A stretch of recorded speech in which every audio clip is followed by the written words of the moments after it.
जी, अस्सलाम वालेकुम स्टूडेंट्स। उम्मीद है सब खैर खैरियत से होंगे। अच्छा, आज हम जो टॉपिक पढ़ने जा रहे हैं वो होने जा रहा है जी आपके पास गीगर मुलर काउंटर।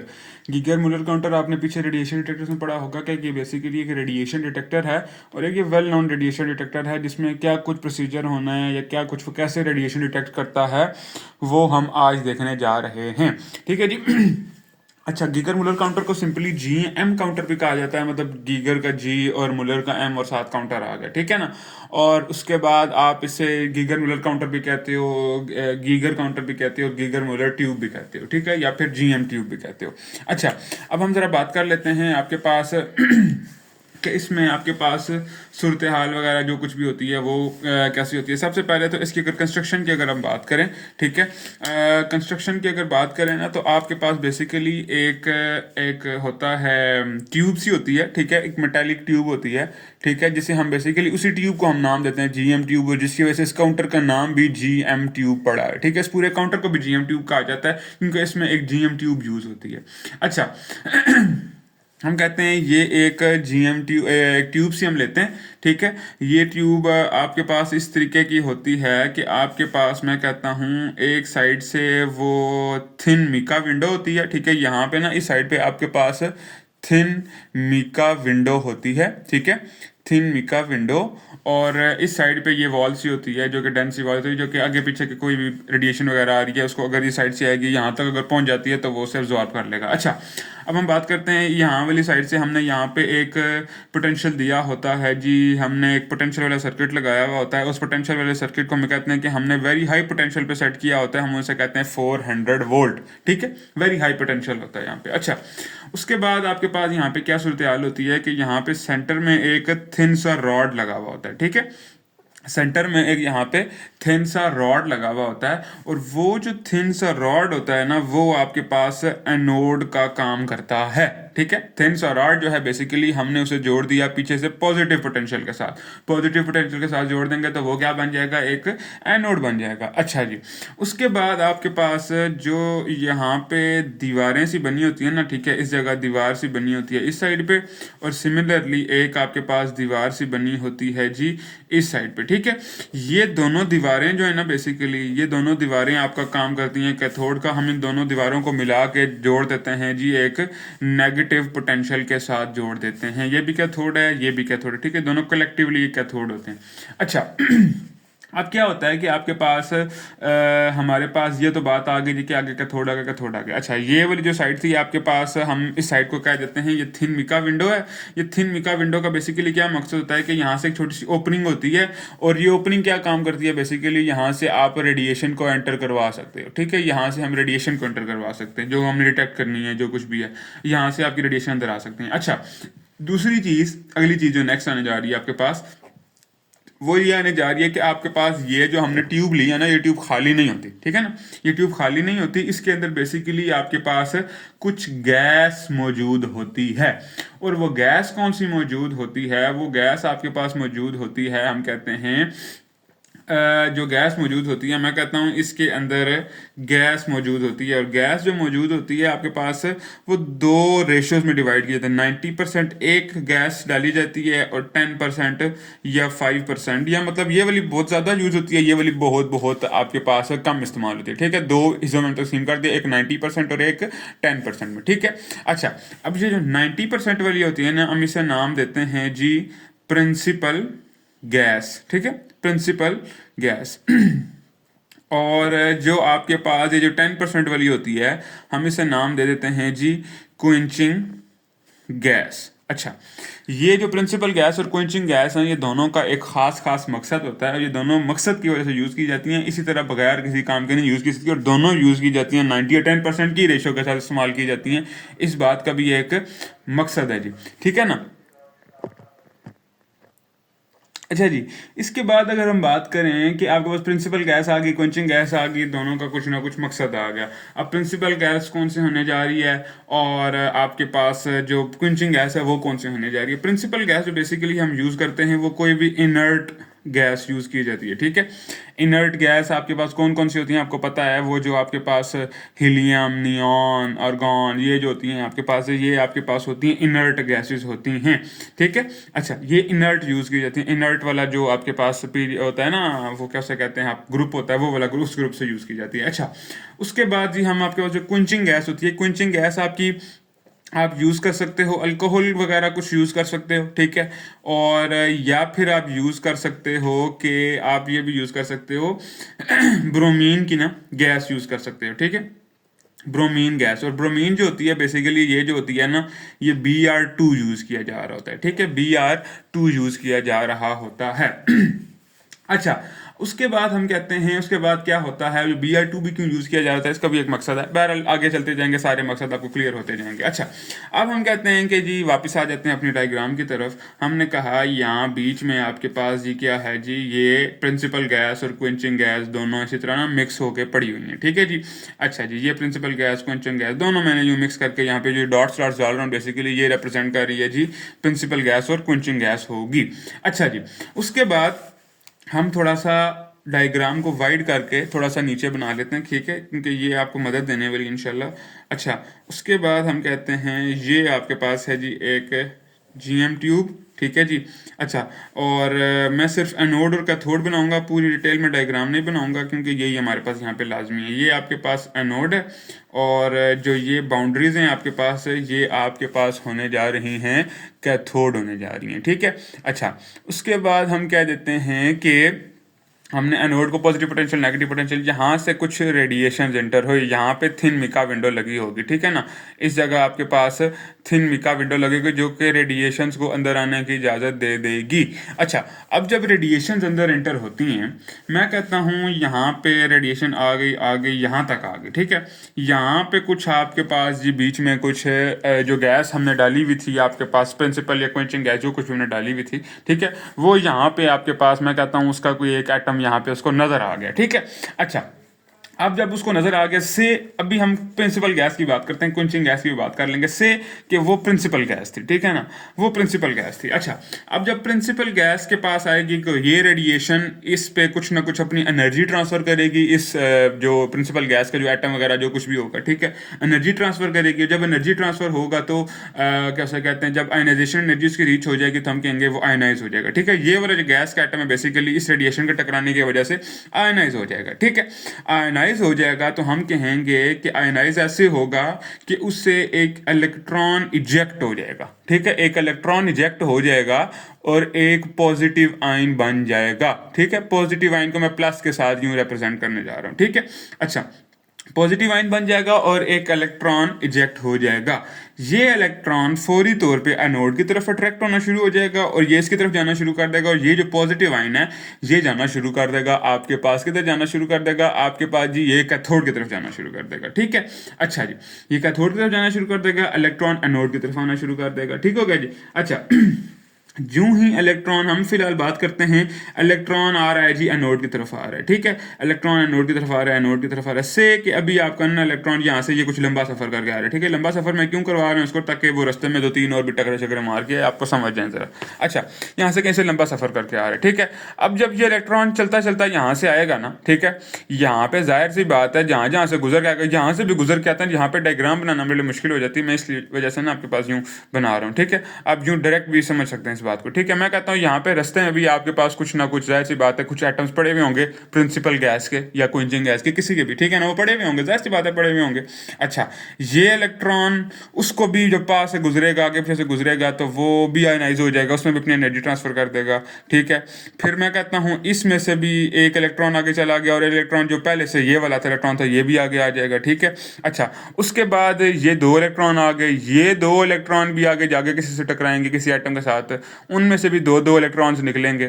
फिर ए भी आगे जाके टकराएगा, इसमें से 2-2 इलेक्ट्रॉन गुजरेंगे। ये एक इलेक्ट्रॉन, शुरू में एक रेडिएशन है, इसने एक इलेक्ट्रॉन निकाला, एक इलेक्ट्रॉन ने 2 इलेक्ट्रॉन बनाए, 2 इलेक्ट्रॉन ने 4 बनाए, 4 ने 8, 8 ने 16, 16 ने 32, 32 ने 64, 64 से 128, और इसका ये चलता जाएगा चलता जाएगा चलता जाएगा।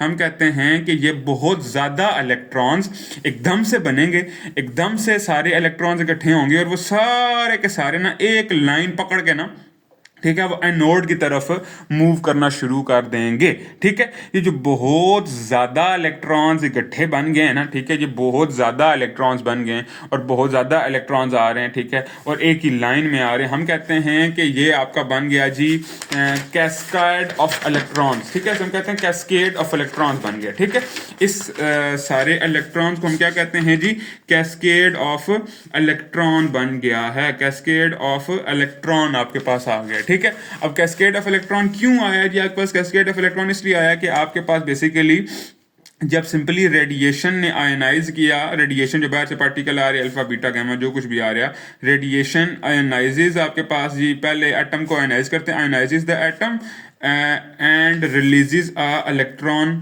ठीक है, और फिर उसके बाद ये electron in the result ionises another atom. ठीक है, इलेक्ट्रॉन आयनाइजेज अदर एटम।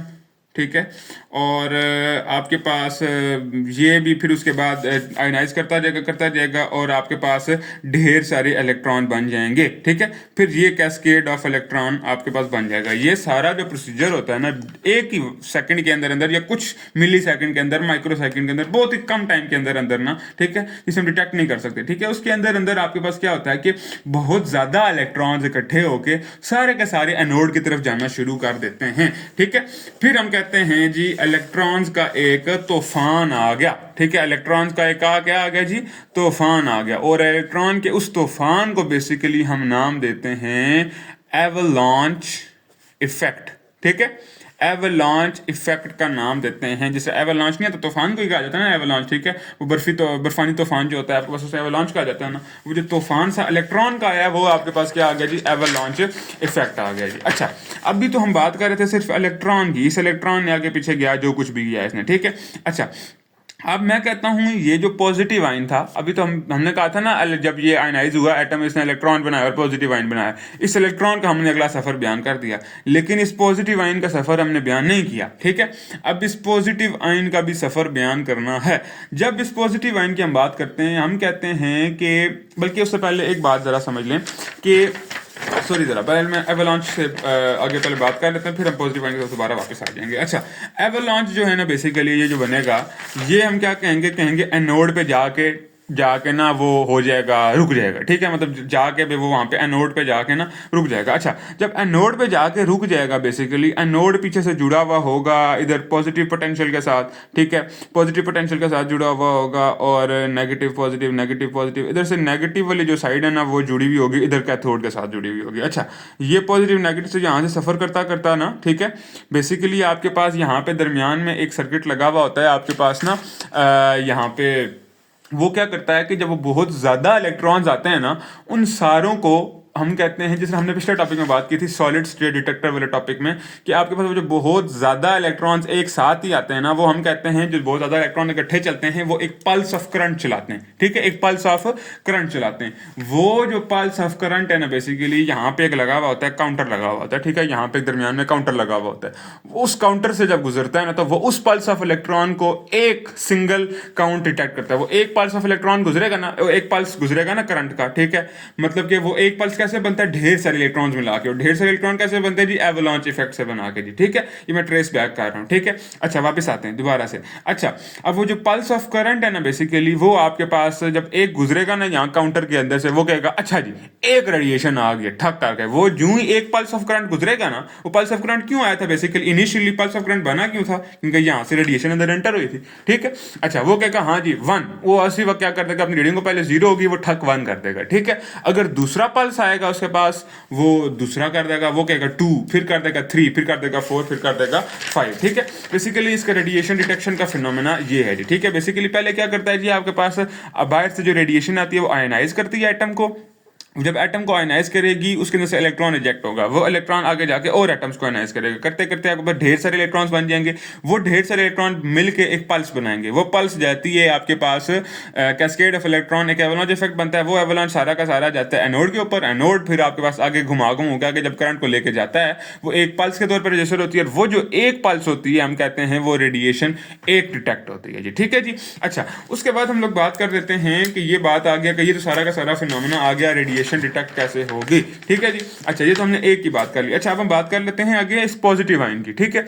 ये पॉजिटिव आयन मैं कहता हूं जाता जाएगा आपके पास, ये भी बिल्कुल इसी तरह जिस तरह ये एनोड की तरफ अट्रैक्ट होगा, पॉजिटिव आयन कैथोड की तरफ अट्रैक्ट होगा, क्योंकि यहाँ पे नेगेटिव चार्ज है जी, ठीक है। अच्छा, जब ये इधर की तरफ अट्रैक्ट होगा ना, तो क्या करेगा कि ये जो है ना, इसका मास बहुत ज्यादा है और ये बहुत ज्यादा तेज स्पीड के साथ मूव करता हुआ जा रहा होगा ऊपर की तरफ, ठीक है। बहुत ज्यादा तेज स्पीड की तरफ मूव करता हुआ जा रहा होगा। और तेज स्पीड के साथ क्यों मूव करता जा रहा होगा, हमने कहा था कि ऊपर हम जो पोटेंशियल लगाएंगे वो वेरी हाई लगाएंगे, ठीक है, वेरी हाई पोटेंशियल लगाएंगे, ठीक है। ये बात आपने समझनी है, वेरी हाई पोटेंशियल लगाएंगे तब भी आयंस और इलेक्ट्रॉन्स होंगे तेजी से मूव करेंगे, ठीक है। अच्छा, अब ये तेजी से मूव करता हुआ जा रहा होगा, जब ये जाके कैथोड पे जाएगा ना, ठीक है, तो ये जोर से जाके टकराएगा कैथोड के साथ, ठीक है। जोर से टकराने जा रहा है कैथोड के साथ। जब ये जोर से टकराएगा ना कैथोड पे, ठीक है, तो बेसिकली क्या करेगा कि कैथोड से और बहुत सारे इलेक्ट्रॉन्स इजेक्ट कर देगा, ठीक है। जब ये कैथोड पे टकराएगा तो आपके और इलेक्ट्रॉन्स इजेक्ट होना शुरू हो जाएंगे। उन इलेक्ट्रॉन्स को हम नाम देते हैं सेकेंडरी इलेक्ट्रॉन्स। अब ये इलेक्ट्रॉन्स, अगर हमने कहा एक एनोड के लगने से ये इलेक्ट्रॉन्स आगे जाके, अब ये इलेक्ट्रॉन्स अगर जाके आपके और एटम्स को आयनाइज करना शुरू कर दें, ठीक है, ये इलेक्ट्रॉन्स और एटम्स को आयनाइज करना शुरू कर दें, तो ये उसके बाद करते करते ये भी एनोड के पास पहुंच जाएं, तो ये तो बड़ा काम खराब हो जाना है, ठीक है। ये तो रेडिएशन के बगैर ही इलेक्ट्रॉन निकल रहे हैं ना, ठीक है, ये तो रेडिएशन के बगैर ही इलेक्ट्रॉन्स निकल रहे हैं। हमने तो सिर्फ एक रेडिएशन इंटर करवाई थी, जो कि एक इलेक्ट्रॉन निकाला था, उन्होंने ढेर सारे इलेक्ट्रॉन निकाल के वो एवलांच एक बन गया, बस वो एक एवलांच बन गया, एक रेडिएशन का एक एवलांच बन गया, ठीक है। लेकिन अगर ये एक एवलांच बन गया, अब एक उस साइड से भी एवलांच अगर बन जाए, तो ये वाला एवलांच और ये वाला एवलांच ना आपके पास मसला क्रिएट कर देगा, ठीक है। ये वाला पहले रजिस्टर हो चुका होगा, ये वाला बाद में दोबारा रजिस्टर हो जाएगा। ये दोबारा से रजिस्टर हो गया, ये क्या भाई, ये तो आपके पास बेसिकली एक और एवलांच बन जाएगा, ठीक है। अच्छा, सवाल ये पैदा होता है कि सर ये दोनों इकट्ठे नहीं हो सकते, दोनों इकट्ठे नहीं हो सकते, दोनों एवलांच इकट्ठे नहीं हो सकते, एक पल्स के तौर पे रजिस्टर नहीं कर सकते। वो इसलिए नहीं रजिस्टर कर सकते, बेसिकली ये जो इलेक्ट्रॉन होता है ना, और ये जो आयन बनता है बेसिकली आपके पास, ठीक है, ये इलेक्ट्रॉन जो होता है ना, ये बहुत छोटे मास का होता है, ठीक है, बहुत छोटे मास का होता है, और ये जल्दी जल्दी पहुंच जाता है एनोड की तरफ, ठीक है, बहुत जल्दी पहुंच जाता है। आयन जो होता है ना, एक पॉजिटिव आयन, ठीक है, जिसे हम एन आयन भी कहते हैं, ठीक है, वो जो एन आयन होता है वो आपके पास बहुत हैवी होता है, एक इलेक्ट्रॉन की निस्बत ना बहुत हैवी होता है, तो वो आहिस्ता आहिस्ता जाता है, ठीक है, उसकी स्पीड भी कम होती है।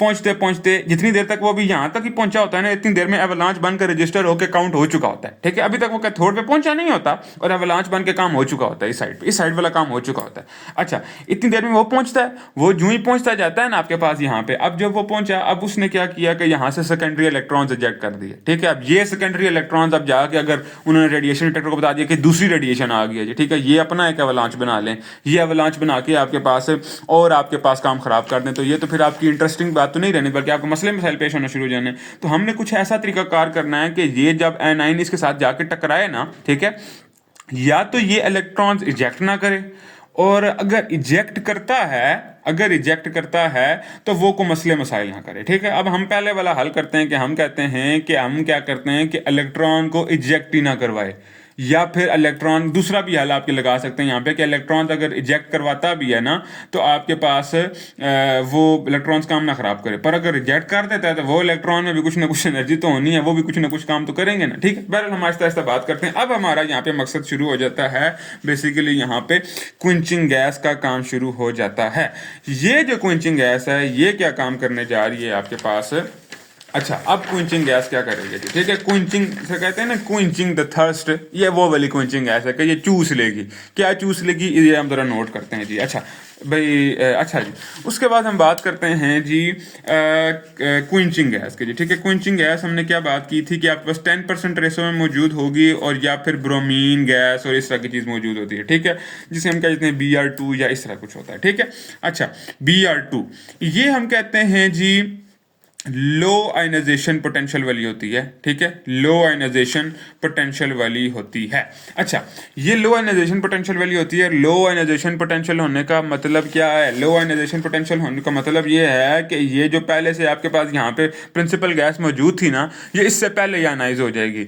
जब ये इससे पहले आयनाइज हो जाएगी ना, तो बेसिकली वो पहले एक इलेक्ट्रॉन अपना इजेक्ट कर देगी, इलेक्ट्रॉन और एक एनाइन एक बना देगी, ठीक है। वो एनाइन जो बनाएगी वो जल्दी से ना, वो एनाइन जल्दी जल्दी से क्या करेगा कि आपके पास क्या करेगा कि यहाँ पे जाके ना मतलब उसकी इतनी तेज स्पीड भी नहीं होती, ठीक है, वो आपके पास ज़्यादा खतरे वाली बात नहीं होती। अच्छा, वो जाके आपके पास यहाँ पे कैथोड के पास जाता जाएगा, और जूं ही जाता जाएगा ना पास, अभी वो उसको टच नहीं करेगा, वो जाते ही ना वो क्या करेगा, कैथोड से 2 इलेक्ट्रॉन्स को क्या कर लेगा, एब्जॉर्ब कर लेगा, ठीक है। कैथोड से 2 इलेक्ट्रॉन्स को एब्जॉर्ब करेगा। ये कहानी जरा इंपॉर्टेंट है, रिवाइंड करके दोबारा सुनिएगा, ठीक है। अच्छा, जब यहाँ पे जाके पहुंचेगा कैथोड पे, अब वो कैथोड से 2 इलेक्ट्रॉन्स को एब्जॉर्ब करेगा। ब्रोमीन का जो एनाइन हो जाएगा वो बेसिकली एक ब्रोमीन एटम बन जाएगा दोबारा से, ठीक है। ब्रोमीन 2 दोबारा से मॉलिक्यूल, बेसिकली एटम नहीं मॉलिक्यूल बन जाएगा दोबारा से, एक कंपाउंड या जो कुछ भी आप कहते हैं, ठीक है। अच्छा, हम कहते हैं Br2 वो दोबारा से न्यूट्रल होकर दोबारा Br2 बन जाएगा, ठीक है। अच्छा, अब हमने कहा लो आयनाइजेशन पोटेंशियल होने की वजह से वो एनोड पे जल्दी रीच कर जाएगा और आपके पास ये सारी कहानियाँ शानियाँ हो जानी है। अच्छा, अब हम कहते हैं कि अब आपके पास वो रीच कर गया और Br2 दोबारा से आपके पास रैंडम वाइज हो गया ना, यहाँ तक पहुँच गया, ठीक है। अच्छा, सवाल ये पैदा होता है कि सर लो आयनाइजेशन पोटेंशियल रखने का मकसद क्या है, क्यों भाई जल्दी पहुंच गया तो क्यों भाई ये हमारा फर्क क्यों पड़ता है हमें इस बात से, हाई आयनाइजेशन पोटेंशियल वाला क्यों नहीं रख सकते। हाई आयनाइजेशन पोटेंशियल वाला या फिर लो आयनाइजेशन पोटेंशियल रखने वाला मकसद ये है कि हम कहते हैं कि हमने तो पहले तो वो गैस यूज करनी होती है ना जो कि आपके पास क्या उसे कहते हैं ना, हर वक्त यहाँ मौजूद रहे, ठीक है। ये नहीं कि अब उसके भी आइंस बन जाए और उनके आइन को हैंडल करना मुश्किल हो जाए। अब हमने कुछ ऐसी गैस यूज की है कि जिसके आइंस तो बन जाएं, ठीक है, आइंस तो बन जाएं, लेकिन वो जल्दी से न्यूट्रल होकर दोबारा से अपने काम पे वापस भी आ जाए, ठीक है। अगर आइंस बनते हैं तो वो जल्दी से उसके दोबारा से न्यूट्रल होकर वो दोबारा से अपनी जगह पे दोबारा अपनी जगह पे जहाँ जहाँ उनकी सीटें वहाँ पहुंच जाए, ठीक है ना। तो ये हमने कहा है लो आयनाइजेशन पोटेंशियल होने का ये फायदा है कि वो जल्दी से आयनाइज भी हो जाएंगे और जल्दी से अपना काम करके दोबारा से न्यूट्रल हो जाएंगे। तो हमारे प्रोसीजर में ज्यादा काम खराब नहीं करेंगे बल्कि हमारे प्रोसीजर में मदद ही देंगे। और प्रोसीजर में मदद कैसे देंगे कि हमने कहा वो दोबारा से न्यूट्रल करके न्यूट्रल होके यहाँ पे कहीं पे दोबारा आ गए, यहाँ पे दोबारा से आपके पास वो जहाँ जहाँ थे वहाँ चले गए। अब वो क्या होगा आपके पास कि अब जब दूसरा वाला एनाइन आएगा ना, ठीक है, ये वाला जो एनाइन होगा, ये वाला एनाइन जाके जब यहाँ आएगा और इन इलेक्ट्रॉन्स को क्या करेगा, क्या उसे कहते हैं ना, जो दूसरे वाला आयनाइन आएगा और इन वाले इलेक्ट्रॉन्स को अट्रैक्ट, इनको वाले आयनाइंस को जो निकालता है, ठीक है। अब इन आयनाइंस को निकालने से पहले इन आयनाइंस को निकालने से पहले मतलब ये कैथोड पे भी टकराया नहीं है, ये वाला आयनाइन कैथोड पे टकराया नहीं है, बल्कि वो रास्ते में टकरा जाएगा, पहले ही Br2 के साथ टकरा जाएगा, ठीक है। एनाइन जो है ना आपके पास टकरा जाएगा Br2 के साथ, आपके पास कोलाइड कर जाएगा। मैंने कहा ये एनाइन था, ये कोलाइड कर गया जी Br2 के साथ कोलाइड कर गया, ठीक है। ये मैंने Br2 बना दिया। अच्छा, ये Br2 क्यों बनाया, ये एक Br है और एक ये Br है, ठीक है, ये Br2 बन गया। अच्छा, उसके बाद आपके पास 2 Br2 बन गया। अब जब ये इनके साथ टकराएगा ना तो ये जो इनका कंपाउंड सा बना होगा ना Br2 मिलके, ठीक है, ये दोनों मिलके Br2 बना रहे हैं, ठीक है, इस Br2 को तोड़ेगा, ठीक है। Br2 को तोड़ के दोबारा क्या कर देगा, Br और Br कर देगा। जब ये इनको Br और Br अलग अलग कर देगा ना, ठीक है, ब्रोमीन ब्रोमीन अलग कर देगा, ठीक है। जब ये अलग कर देगा तो आपके पास ये सूरत हाल हो जानी है कि अपनी कुछ एनर्जी ट्रांसफर कर देगा इनको। समझ आ रही है बात, ठीक है। बड़ा एक्साइटेड था एनाइन, कहा था मैं ये कर लूंगा, मैं जाके इलेक्ट्रॉन्स को इजेक्ट करवाने लगा कैथोड से, ठीक है ना। वो कहेगा मैं जी बड़े जोर से जाके टकराऊंगा, ये करूंगा। रास्ते में उसको मिल गई ब्रोमीन।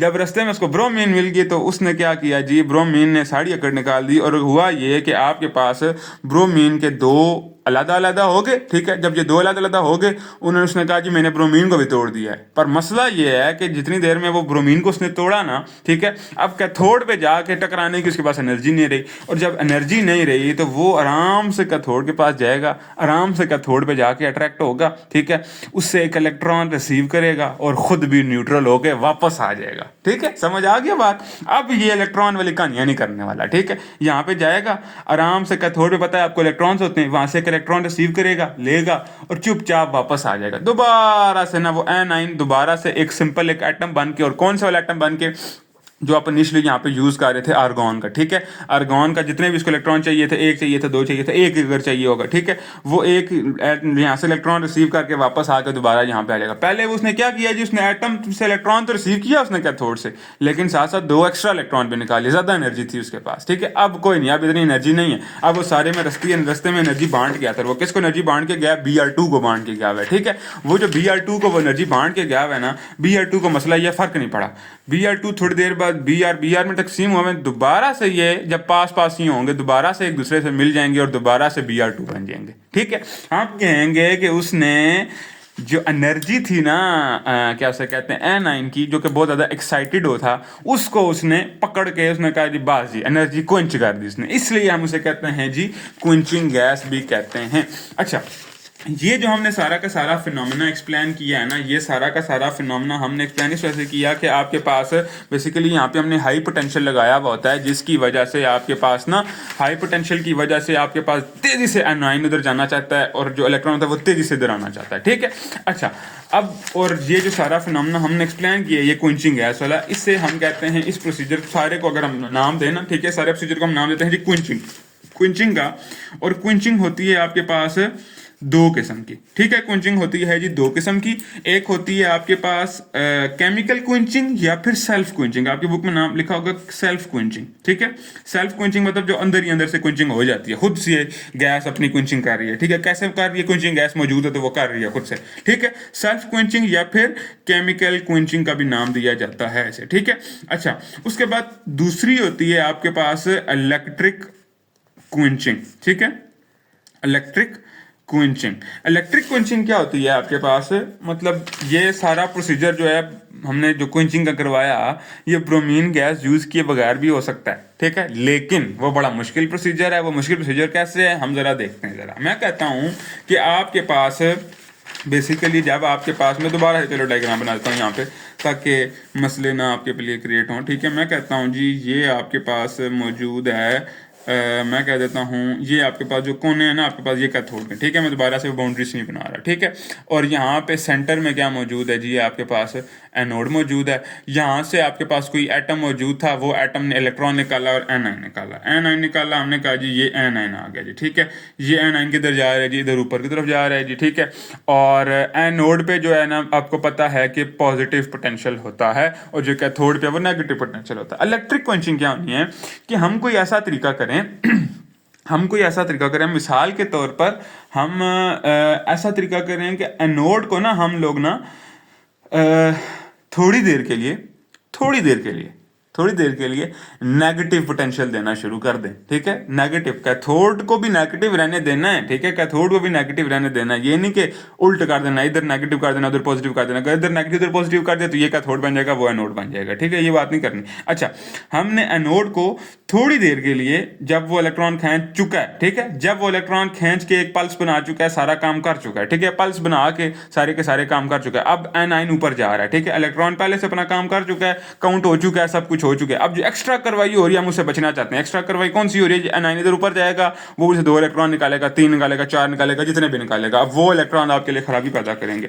उन इलेक्ट्रॉन्स को रोकने का हमने काम करना है। वो इलेक्ट्रॉन्स हम कैसे रोक सकेंगे कि हम कहते हैं कि आपके पास हम किसी तरीके से ऐसे करें कि जो एनोड है ना हम इस पे कुछ नेगेटिव पोटेंशियल लगाना शुरू कर दें, ठीक है। इस पे हम क्या लगाना शुरू कर देंगे जी, नेगेटिव पोटेंशियल लगाना शुरू कर दें। जब थोड़ा सा नेगेटिव पोटेंशियल लगाना शुरू कर दें, बहुत ज़्यादा नहीं, ठीक है, बहुत ज़्यादा नहीं, हल्का फुल्का नेगेटिव पोटेंशियल लगाना शुरू कर दें, तो इस साइड से भी नेगेटिव पोटेंशियल लग रहा है, इस साइड से भी नेगेटिव पोटेंशियल लग रहा है, तो जिस साइड पर ज़्यादा नेगेटिव पोटेंशियल होगा उसी साइड पर अट्रैक्ट होगा। लेकिन ये थोड़ा थोड़ा इसको रोकना शुरू करते हैं, बस समझ लो रस्सा कशी की गेम शुरू हो जानी है। ये वाला नेगेटिव इसको इधर खींचना चाह रहा है, ये वाला नेगेटिव इसको इधर खींचना चाह रहा है, ये वाला स्ट्रांग है, खींच लेगा इसको, लेकिन ये वाला नेगेटिव इसको स्लो डाउन कर देगा थोड़ा सा, ठीक है, ये इसको स्लो डाउन कर देगा। वो जब इसको स्लो डाउन कर देगा तो एनोड एनाइन जो है जब कैथोड पे जाके टकराएगा तो बहुत स्पीड से नहीं टकराने वाला, और जब बहुत स्पीड से नहीं टकराने वाला तो आपके पास आराम सुकून से वो जाएगा, इलेक्ट्रॉन रिसीव करेगा, उससे न्यूट्रल होके यहाँ पे दोबारा वापस आ जाएगा, ठीक है, दोबारा वापस आ जाएगा, ठीक है जी। इसे हम कहते हैं कि ये जो हमने किया है गैस के बगैर वाली उसकी जो एनर्जी थी ना चूस लिया है, ठीक है, इस एनर्जी चूसने को हम कहते हैं जी इलेक्ट्रिक क्विंचिंग, ठीक है। अच्छा जी, उसके बाद एक और चीज़ पे आ जाते हैं जी, आपके पास डेड टाइम। डेड टाइम क्या होता है जी, डेड टाइम ये होता है कि आपके पास, मैं कहा यहीं से इसी डायग्राम से समझाते हैं, ठीक है, इसको हम फिलहाल के लिए ये पॉजिटिव कर देते हैं, ठीक है, ये कंफ्यूजिंग ना हो आपके लिए।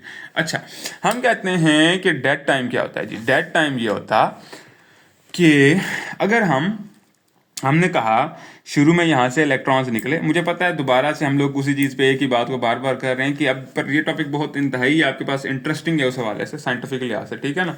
तो ये आपको समझना आपके लिए बहुत ज़रूरी है, ठीक है। ये आगे नेक्स्ट लॉन्ग रन में आपको बड़ी मदद देना है, इसलिए मैं इस तरीके से एक्सप्लेन कर रहा हूँ। अच्छा, अब हम कहते हैं कि अब आपके पास क्या हो जाना है जी, अब आपके पास ये होना है कि ये इलेक्ट्रॉन के जी बहुत सारे कैस्केड बनाया, जो कुछ भी हुआ इस इलेक्ट्रॉन ने बहुत सारा कैस्केड बना दिया, ठीक है। उसको मैं ये इलेक्ट्रॉन का मैं कैस्केड सा बना दिया, और यहाँ पे जाके ये सारे के सारे यहाँ पे टकराएंगे, तो आपके पास एवलांच बन गया, सब कुछ हो गया, ठीक है। अब मैंने कहा था ये इलेक्ट्रॉन है बहुत छोटे, ठीक है, छोटे किसके हिसाब से बहुत छोटे हैं, एनाइन के हिसाब से बहुत छोटे हैं, ठीक हो गया जी। अच्छा, एनाइन के हिसाब से बहुत छोटे हैं तो ये जल्दी से जल्दी या नोड पे चले जाएंगे, जल्दी से जल्दी या नोड पे चले जाएंगे। अब होगा ये कि वो जल्दी से जल्दी या नोड पे जाके अब वो क्या करेंगे कि भाई क्या उसे कहते हैं, सॉरी, आगे जाके वो रजिस्टर हो जाएंगे एक पल्स के तौर पे, आगे करंट के तौर पे रजिस्टर हो जाएंगे। मसला यहाँ पे ये होने वाला है कि आपके पास जब ये तो रजिस्टर हो गए, अब ये जो एनाइन है ना, ये तो थोड़ा सा भारी है, ठीक है, ये तो थोड़े बड़े मियाँ, ये बड़े मियाँ थोड़ा टाइम लगाएंगे ऊपर जाते जाते। ये जाते जाते जब ऊपर टाइम लगाएंगे तो हम कहेंगे अगर इसी दौरान ये जो टाइम लगा रहा है, आराम सुकून से ऊपर जा रहा है, ठीक है, ये जो ऊपर जा रहा है ना, अगर उसी दौरान यहाँ थिन मीका विंडो से कोई और रेडिएशन एंटर हो जाती है, तो वो जब अंदर आके हालात देखेगी, वो तो कहेगी यार गैस किधर है जिसको मैं आयनाइज करूं। सारी की सारी गैस तो ये एवलांच आयनाइज करके निकाल के साइड पे कर चुका होगा, ठीक है। सारी की सारी जो गैस मिलेगी उसको, वो मिलेगी आयनाइज हुई हुई गैस मिलेगी सारी की सारी। वो तो कहेगा यार सब कुछ आयनाइज हुआ है तो मैं क्या आयनाइज करूं, ठीक है। वो तो ये कहने वाला है भाई मैं क्या आयनाइज करूं। वो फिर ये क्या करेगा कि ये इसी तरह चलता चलता चलता यहाँ पे जाके अब्जॉर्ब होकर काम खत्म कर देगा, कोई आयनाइजेशन नहीं करेगा।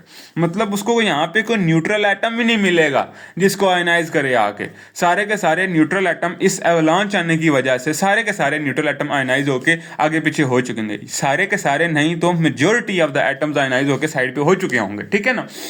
अब मसला ये होता है कि अगर दूसरी रेडिएशन उस टाइम में आ जाए ना, तो वो एवलांच नहीं बना सकती, और एवलांच नहीं बना सकती तो वो आगे से पल्स भी नहीं बनाएगी, और अगर पल्स नहीं बनाएगी तो वो रजिस्टर नहीं होगी, और अगर रजिस्टर नहीं होगी तो हम कहेंगे कि ये वाला जो है ना रेडिएशन आप डिटेक्ट नहीं कर सके, और अगर रेडिएशन डिटेक्ट नहीं कर सके तो हम कहेंगे ये वाला जीएम ट्यूब या जीएम काउंटर फलां फलां वक्त के लिए आपके पास डेड हो गया था। क्या हो गया था जी, डेड हो गया था, ठीक है। ये चीज होती है बेसिकली डेड टाइम के बीच में एक टाइम आता है जब तक ये एनाइन दोबारा से कैथोड पे जाता है, कैथोड पे जाके दोबारा से इलेक्ट्रॉन्स यहाँ से रिसीव करता है, कैथोड से दोबारा से न्यूट्रल होके जब दोबारा से यहाँ दरमियान में ट्यूब के दरमियान में आता है ना, तब तक ये जो इसका सारा सफर होता है ना, एनाइन गया कैथोड की तरफ, कैथोड से इलेक्ट्रॉन्स रिसीव किए, और वो जो टाइम होता है ना, उस टाइम को हम कहते हैं इतने टाइम में और कोई रेडिएशन एंटर हो तो रजिस्टर नहीं होगी। एंटर हो सकती है, रजिस्टर नहीं हो सकती, ठीक है। वो जो रजिस्टर ना होने वाला प्रोसीजर होता है ना, हम उसे कहते हैं जी कि ये जो आपके पास टाइम आ गया, जो आपके पास डेड टाइम वाला टाइम आ गया, ठीक है। और इस टाइम को हम कहते हैं डेड टाइम, जो है आपके पास तकरीबन होता है 10⁻⁻⁴ सेकेंड। और ये क्यों होता है जी, due to massiveness of positive ions, ठीक है, मैसिवनेस ऑफ पॉजिटिव आइंस की वजह से, जब क्योंकि फिर वो देर से जाते हैं और न्यूट्रलाइज होने में देर लगाते हैं, और ये सारा का सारा जो प्रोसीजर है डिले कर देता है न्यूट्रल एटम्स दोबारा से सेंटर में आने के लिए। न्यूट्रल एटम्स नहीं आएंगे सेंटर में, दरमियान में आगे पीछे फैलेंगे नहीं, तो रेडिएशन उनको आयनाइज भी नहीं कर सकेगी, आयनाइज नहीं कर सकेगी तो वो पल्स नहीं बनेगा, पल्स नहीं बनेगा तो वो सारा रजिस्टर नहीं होना। ये आपके पास आ गया जी, आपके पास डेड टाइम का आ गया जी, ठीक है जी। ये आपके पास बेसिकली जीएम ट्यूब का टॉपिक था जी। अब हम देख लेते हैं इसका यूजेस और एडवांटेजेस और डिसएडवांटेजेस वगैरह देख लेते हैं, ठीक है। अच्छा जी, ये जो है ना आपके पास जीएम ट्यूब, वो आपके पास बेसिकली जो हमने बात की थी पेनिट्रेशन पावर इस्तेमाल करने के लिए भी, पेनिट्रेशन पावर किसी भी चीज़ की चेक करने के लिए भी इस्तेमाल होती है। और मतलब ये इंडस्ट्रियली यानी यूज़ होता है ये वाला ना आपका जो है ना, इसके मैं यूजेस में लिखवा देता हूँ आपको कि ये आपके पास इंडस्ट्रियली नहीं यूज़ हो रहा, ठीक है, एक्सपेरिमेंटली लैब्स वगैरह में यूज़ होता है। मिसाल के तौर पर मैंने फाइंड करना है जी लेड का लेड का, ग्रेफाइट का, या किसी भी ऐसी चीज़ का मैंने चेक करनी है कि भाई रेडिएशन उसके अंदर कितना पेनिट्रेट कर सकती है ना, ठीक है, उसके अंदर कितना पेनिट्रेट कर सकती है। मैं क्या करूँगा, नीचे लेड रखूँगा, ऊपर GM ट्यूब रख दूंगा, उससे सबसे नीचे मैं रख दूंगा, मतलब यहाँ पे मैंने रख दिया जी रेडिएशन का सोर्स, यहाँ पे रख दीजिए लेड, और यहाँ पे रख दीजिए GM ट्यूब, ठीक है। नीचे से मैं लेड को इंटर करवाऊंगा, सॉरी रेडिएशन को इंटर करवाऊंगा, ये सोर्स है, ये लेड है, और आपके पास ये जो है GM काउंटर है, ठीक है, GM ट्यूब बनी हुई है। अच्छा, अब जितनी मिसाल के मैंने 3 भेजी पीछे से रेडिएशन है, ठीक है, पेनिट्रेट करके सिर्फ एक ही आगे जा सके, ठीक है, फिर ये उसे डिटेक्ट करेगा और कहेगा एक आई है, ठीक है। मतलब एक्सपेरिमेंटल प्रोसीजर्स में ये यूज होती है। आपके पास GM काउंटर, ठीक है ना, और हमने कहा जी रेंज चेक करने के लिए, पेनिट्रेशन पावर चेक करने के लिए, और इसी तरह काउंट रेट वगैरह चीज़ें जो होती हैं ना, आपके पास एस्टिमेट लगाता है कि आपके पास जो सोर्स है वो कितनी रेडिएशन निकाल रहा है, ठीक है, और आपके पास ये भी बताता है कि जो भी कोई भी सर्टेन मटेरियल है उसकी पेनिट्रेशन पावर और रेंज क्या क्या है, ठीक है जी। अच्छा जी, एडवांटेज और डिसएडवांटेज की अगर बात करें, वो जो हैं आपके पास वो यही आ जाते हैं जो हमने पीछे यूजेस में बात की है, कि आपके पास आराम से और एक्यूरेटली हम लोग किसी भी चीज़ का पेनिट्रेशन पावर निकाल सकते हैं, रेंज निकाल सकते हैं, ठीक है, स्टडीज़ वगैरह में आपकी ये मदद दे सकते हैं, एक्सपेरिमेंटल आपके जो स्टडीज़ हैं उनमें आपकी मदद दे सकता है, ठीक है जी। डिसएडवांटेजेस की अगर बात करें, डिसएडवांटेजेस जो है ना वो इसके बहुत ज़्यादा हैं, ठीक है। सबसे पहला डिसएडवांटेज हमने अभी पीछे डिस्कस किया जी, आपके पास वो ये होता है कि आपके पास क्या उसे कहते हैं, डेड टाइम जो होता है ना इसका बहुत ज़्यादा होता है, ठीक है। ये जो 10⁻⁻4 सेकंड है ना, 10⁻⁻4 सेकंड के अंदर ढेर सारी रेडिएशन और भी इंटर होकर गुजर के आगे पीछे हो चुकी होती हैं, ठीक है ना, तो ये इसलिए सूटेबल नहीं है, ठीक है, डेड टाइम की वजह से। उसके बाद dead time is very long, ठीक है। अच्छा, उसके बाद आपके पास जी इसके ये भी मसला होता है कि क्या उसे कहते हैं, ये कॉस्ट इफेक्टिव नहीं है, वेरी एक्सपेंसिव आइटम होता है ये, ठीक है। उसके बाद वेरी वेरी एक्सपेंसिव आइटम होता है, क्योंकि इसके अंदर ना 2-3 चीज़ें मिल के ये काउंटर बन रहा होता है, ठीक है ना। एक तो ये जो हमने सारी की सारी बनाई है ना, ये GM ट्यूब होती है, ठीक है। इसके बाद इसके साथ एक हमें पोटेंशियल भी लगाना पड़ता है, एक हाई पोटेंशियल पावर सप्लाई भी चाहिए होती है, ठीक है। उसके बाद एक हमें काउंटर चाहिए होता है, अलग से काउंटर सर्किट चाहिए होता है, वो भी लगाना पड़ता है यहाँ पे, ठीक है ना। और ये जो सोली ये ट्यूब होती है ना, बाकी चीज़ों को छोड़ दें, ये जो सोली ट्यूब होती है वो ही बहुत आपके पास जो होती है एक्सपेंसिव होती है, ठीक है, लाखों में इसकी प्राइस होती है, ठीक है। उसके बाद हम अगर बात कर लें क्या उसे कहते हैं, क्या उसे कहते हैं, ये आपके पास आ गया जी, ये एक डिसएडवांटेज आ गया। और दूसरा वही बात आ गई डेड टाइम वाले से कह दें कि ये आपके पास स्लो डिटेक्टर है, ठीक है, स्लो डिटेक्टर है, और उसके बाद ये फास्ट इनफ नहीं है, और ये इतना एफिशिएंट भी नहीं है, ठीक है, और इतना एक्यूरेट भी नहीं है, ठीक है। ये इसकी निस्बतन आपके पास सॉलिड स्टेट डिटेक्टर जो है आपके पास जो है वो ज़्यादा एफिशिएंट होता है और ज़्यादा एक्यूरेट भी होता है। ज़्यादा एक्यूरेट क्यों होता है, क्योंकि उसमें वो एक्स्ट्रा सेकेंडरी इलेक्ट्रॉन्स तो नहीं निकल रहे ना, ठीक है। ये जो सेकेंडरी इलेक्ट्रॉन्स हमने अभी समझाए थे आपको यहाँ पे, ये किधर समझाए थे जी, यहाँ पे समझाया था, ठीक है, ये सेकेंडरी इलेक्ट्रॉन्स। तो ये सेकेंडरी इलेक्ट्रॉन्स की वजह से मसले वगैरह क्रिएट कर देता है, क्योंकि कई दफ़ा सारे सेकेंडरी इलेक्ट्रॉन्स को हम नहीं रोक सकते, ठीक है ना, और कई दफ़ा नहीं भी रुकते, तो ये सारे के सारे मसले दरपेश आते हैं। और उसके बाद GM ट्यूब के अंदर जो आपके पास प्रिंसिपल गैस और क्विंचिंग गैस यूज़ हो रही होती है, जो क्विंचिंग गैस होती है बेसिकली वो आपके पास ये मसले क्रिएट कर सकती है कि हम कहते हैं कि क्विंचिंग गैस को कुछ खास टाइम बाद आपको रिप्लेस करना पड़ता है, ठीक है ना, वो उसको रीन्यू करना पड़ता है, तो वो मसले आते रहते हैं वो गैस वगैरह के और इस तरह की चीज़ों के। बहरहाल उसकी निस्बतन आपके पास सॉलिड स्टेट डिटेक्टर जो है वो आपका पॉकेट साइज होता है, हैंडी होता है, लेके आगे उसे घूम सकते हैं, कोई मसला नहीं, एक सिंपल PN जंक्शन है, छोटा सा आपके पास एक सर्किट होता है, ठीक है ना, एक बेसिकली सिंपल इलेक्ट्रॉनिक सर्किट होता है। और ये बहुत ही एक हैवी आइटम और एक बहुत बड़ा टेबल पे परफॉर्म करने वाला एक्सपेरिमेंट है, ठीक है ना, और पूरे बैग में ये आपके पास इसका सारा सेटअप आता है, ठीक है जी। ये था आपके पास गीगर मुलर काउंटर, ये आपके पास उम्मीद है आपको समझ आया होगा ये टॉपिक, और अगर कोई क्वेश्चन है तो feel free to ask me. फिलहाल के लिए इतना ही, अल्लाह हाफिज़।